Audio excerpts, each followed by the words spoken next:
성도님들 구약하면 떠오르는 가장 위대한 사람 혹은 구약에서 가장 좋아하시는 성경의 인물이 누구이십니까? 예전에 그 공항에서 한 유대인을 만나게 되었습니다. 공교롭게도 그분이 이제 유대인 랍비라고 하셨는데요. 만나 뵙자마자 제가 좀 한 개 질문을 던졌습니다. 이스라엘 백성들이 가장 좋아하는 성경의 인물이 누구냐, 가장 존경하는 성경의 인물이 누구냐 물었더니 이 유대인 랍비가 조금도 머뭇머뭇거리지 않고 바로 저에게 대답을 해주더라고요. 이렇게 대답했습니다. 킹 데이비드라고. 이스라엘 백성들, 이스라엘 사람들은 다윗 왕을 가장 위대하고 존경하고 있다라고 저에게 그렇게 얘기를 합니다.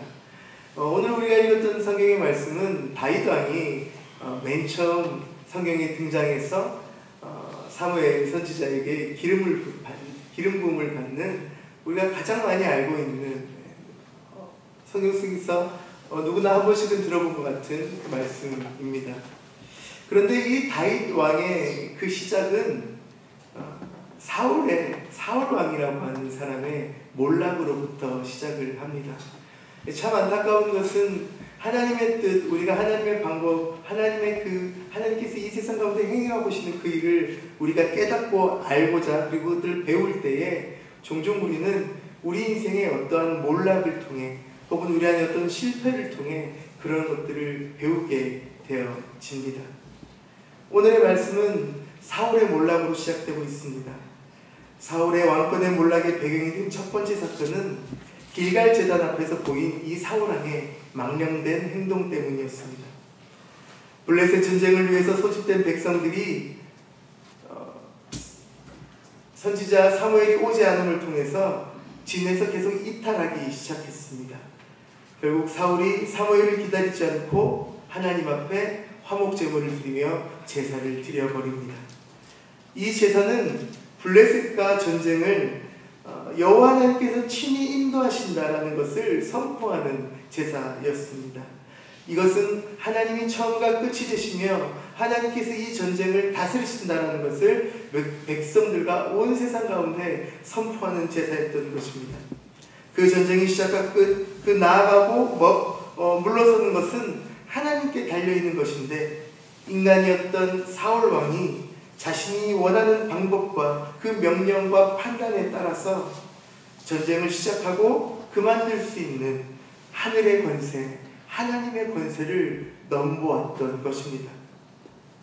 결국 사울왕은 자신의 왕권을 강화하고 전쟁의 능력을 키우기 위해서 전국의 수많은 용사를 불러 모으고 그리고 자신의 전쟁의 승리를 기념하고 널리 알리는 승전비를 세우고 이렇게 수많은 백성들의 마음을 얻으려고 했지만 결국 사울은 하나님의 마음을 얻지 못했습니다.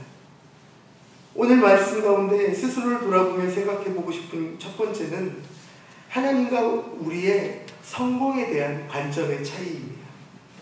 아무리 우리 인생이 승리하는 것 같고 이기는 것 같지만 실상 우리가 하나님의 권세, 지존자 되시는 주님의 다스리심을 벗어나 살아가고 있지 않은지 우리 스스로를 돌아보고 싶은 것입니다. 사울은 승리를 거두었습니다. 하지만 그 방법은 잘못된 것이었습니다. 아무리 이 세상에서 힘을 얻고 승리를 얻고 무엇인가를 가질 수 있을지라도 잘못된 방법으로 살아가는 사람을 하나님께서는 절대 가만두지 않으신다는 것입니다.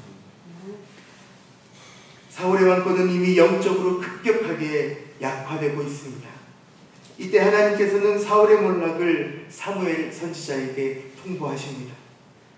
사무엘은 사울의 몰락을 듣고 크게 상심하며 슬퍼하게 되는 것이죠. 이처럼 사울의 몰락을 인해 크게 슬퍼하고 상심해하고 있는 그 사무엘에게 여호와 하나님께서 다시 찾아오십니다.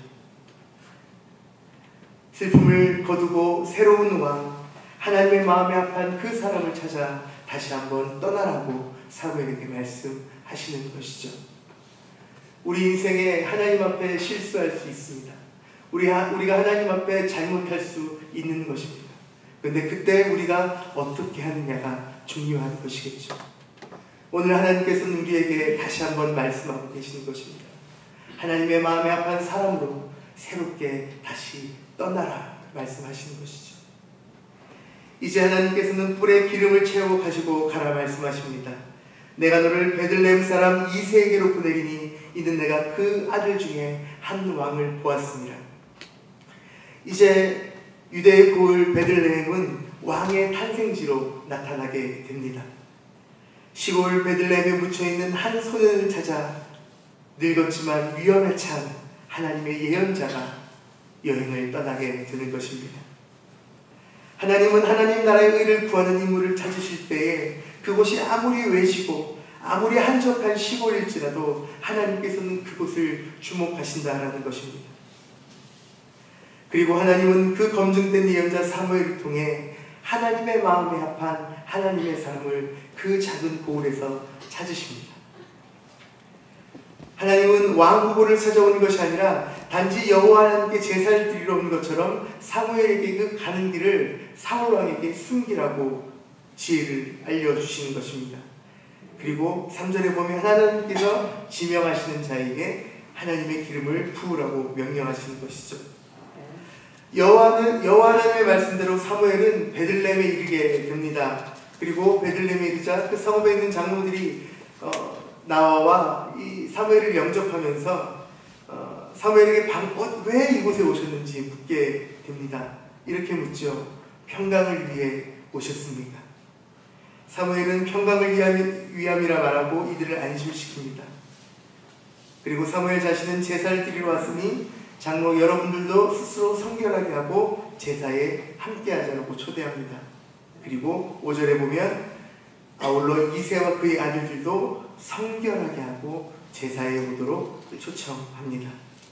이제 사무엘은 자신의 시선을 이새에게 그리고 이새의 아들들에게 맞춥니다. 그들을 유심히 관찰하게 되는 것이죠. 사무엘에게 먼저 장자 엘리압이 나타납니다. 그리고 사무엘은 속으로 외치죠. 여호와의 기름 부으실 자가 과연 여기 있구나. 그런데 순간 하나님께서 사무엘에게 부정적인 감흥을 보이십니다. 이때 사무엘의 관점과 하나님의 관점이 충돌하게 됩니다. 사무엘과 하나님의 관점을 확연히 구분짓는 것은 어디를 보느냐입니다. 사무엘은 여전히 사람의 용모와 키를 보고 있습니다. 하지만 하나님은 사람과 달리 외모가 아니라 중심을 보신다 말씀하시는 것이죠. 오늘 우리가 하나님의 말씀 앞에 스스로를 돌아보며 생각해보고 싶은 두 번째는 우리가 선택을 할 때의 관점입니다. 하나님은 이스라엘의 통치를 맡길 지도자를 거대한 도시, 많이 배운 사람, 위대한 어떤 영웅을 찾지 않으셨습니다. 오히려 사람들이 주목하지 않는 땅, 그 작은 고을에서 하나님의 사람을 찾으시는 것입니다. 우리는 우리에게 좋은 것을 선택하기 위해 우리에게 좋은 것, 우리에게 편한 것, 그리고 우리에게 이득을 주는 무엇인가를 선택합니다. 그런데 우리 주님께서는 저기 저 낮은 곳에 있는 때론 조금 불편해 보이는 그곳에서 하나님의 가치를 숨겨두고 그곳에서 하나님의 것들을 찾으라 말씀하신다는 것입니다. 이 베들레헴은 너무 작고 작은 고을이었습니다. 그런데 이 작은 고을에서 구약에서 한 명, 신약에서 한 명, 성경 역사상 하나님 나라의 역사상 가장 위대한 두 사람이 탄생합니다. 첫 번째는 바로 우리가 알고 있는 다윗입니다. 그리고 신약에서는 바로 예수 그리스도이시라는 것이죠. 주님은 크고 작음을 보지 않으십니다. 그 중심의 아름다움을 보시는 분이십니다. 이 아침 우리가 우리의 마음을 낮추고 우리의 인생의 선택에 주님이 원하시는 그런 낮은 마음이 있는지 한번 생각해 보아야 하겠습니다. 결국 하나님은 엘리압을 후보에서 탈락시키십니다. 8절 아비나답 셋째 삼마도 동일합니다. 이런 식으로 7 아들이 지나가면서 하나님 앞에 면접을 보았지만 7 아들 그 누구도 하나님은 선택하지 않으셨습니다. 마지막으로 사무엘이 이새에게 묻습니다. 당신의 아들들이 여기에 다 있습니까?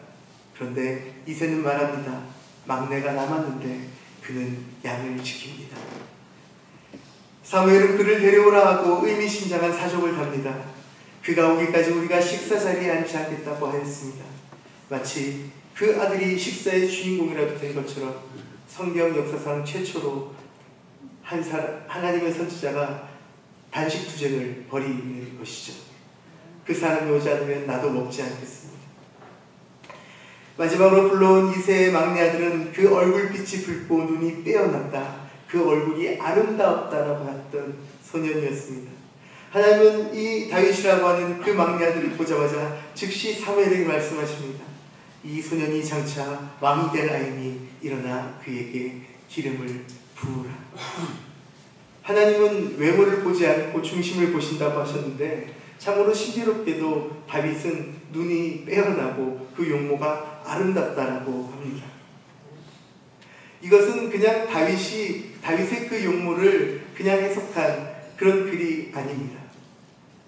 이것은 바로 하나님께서 하나님의 마음에 합한 사람들을 바라보실 때 보시는 그 모습이라는 것입니다. 하나님이 중심을 보실 때 그 다윗의 눈이 빼어나고 그 마음의 중심이 아름다웠다라는 것이죠. 사무엘이 기름불병을 가져다가 그에게 붓자 이날 이후로 다윗은 여호와 하나님의 영에 크게 감동되게 됩니다. 그리고 그 거대한 기름 부으심 위에 다윗은 궁정으로 들어가게 됩니다. 하지만 그 들어가는 길은 우리가 상상할 수 없는 방법이었습니다. 오늘 하나님과 우리의 눈의 관점을 맞추는 날이 되었으면 좋겠습니다. 나의 눈과 이 안경의 도수가 맞지 않으면 굉장히 불편합니다. 때론 보여야 될 것들이 보이지 않고 보이는 것 또한 눈의 도수가 잘 맞지 않으면 왜곡되어 보이게 되어지죠. 오늘 사울의 인생이 그랬습니다. 하나님과의 그 눈의 도수가 맞지 않았던 것이죠. 그렇게 결국 사울은 하나님께 버림을 받았습니다. 하지만 사무엘은 부족하지만 자신의 시선과 하나님의 눈의 도수를 맞추어 갑니다. 그렇게 겸손하게 우리가 우리의 시선을 하나님의 뜻에 맞출 때 우리는 우리 인생의 다윗과 같은 위대한 기적을 만나게 되는 것입니다. 우리가 생각하지 못하는 길이 열려지고 우리가 그 길을 걸어갈 수 있게 되는 것입니다. 우리의 마음과 우리의 생각과 우리의 시선을 겸손하게 하나님께 맞출 때 그렇게 되는 것입니다. 하나님의 관점이 우리를 인도하십니다. 부디 오늘 하루가 그리고 우리의 일생이 사무엘처럼 하나님의 관점에 맞추어 살아가시는 하루가 되시기를 간절히 기도하겠습니다.